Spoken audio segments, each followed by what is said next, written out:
Baghdad کے ایک درویش عالم تھے، تو وہ جب بھی نماز پڑھاتے نا تو کسی تاجر کی 2 بیویوں کے بارے میں دعا مانگتے۔ توجہ ہے میری بات پر؟ نماز پڑھاتے تو کہتے اللہ اس تاجر کی 2 بیویوں کو اپنی خاص رحمتیں عطا فرما۔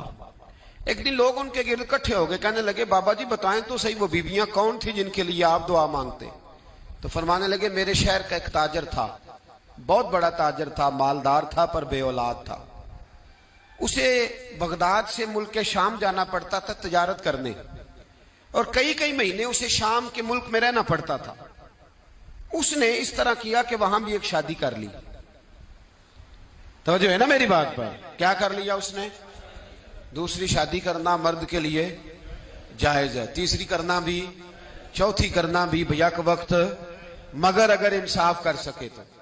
اگر چاروں میں ہم نہ آدھا مسئلہ سنتے ہیں اور آدھا ہی بیان کرتے ہیں، اگر انصاف نہ کر سکے پھر اس کے لیے 4 جائز، پھر وہ ایک ہی رکھے گا۔ تو عزیز دوست دوسرا نکاح کر لیا، شادی ہو گئی۔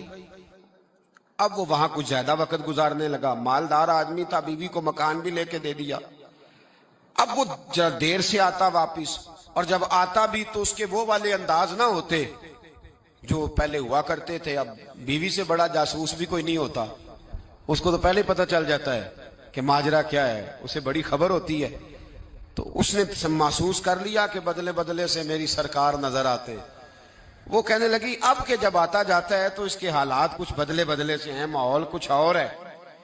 اس نے ایک بوڑھا آدمی جو اس کا عزیز بھی تھا اور سمجھدار بھی تھا، اس کو تیار کیا۔ کہنے لگی اب کہ جب ملک کے شام جائے نا تو اس کا پیچھا کرنا اور خبر کرنا کہ کہاں رہتا ہے، کہاں جاتا ہے، کیا کرتا ہے۔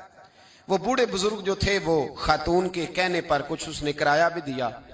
وہ اس تاجر کے پیچھے گئے اور واپس آ کے خبر دی۔ کہنے لگے کہ یہ تو 2-3 سال بیت گئے، اس نے وہاں بھی شادی کی ہوئی ہے، تجھے بتایا ہی نہیں۔ بی بی بڑی سمجھدار تھی، حوصلہ مند، زیرت، اس نے شور نہیں مچایا۔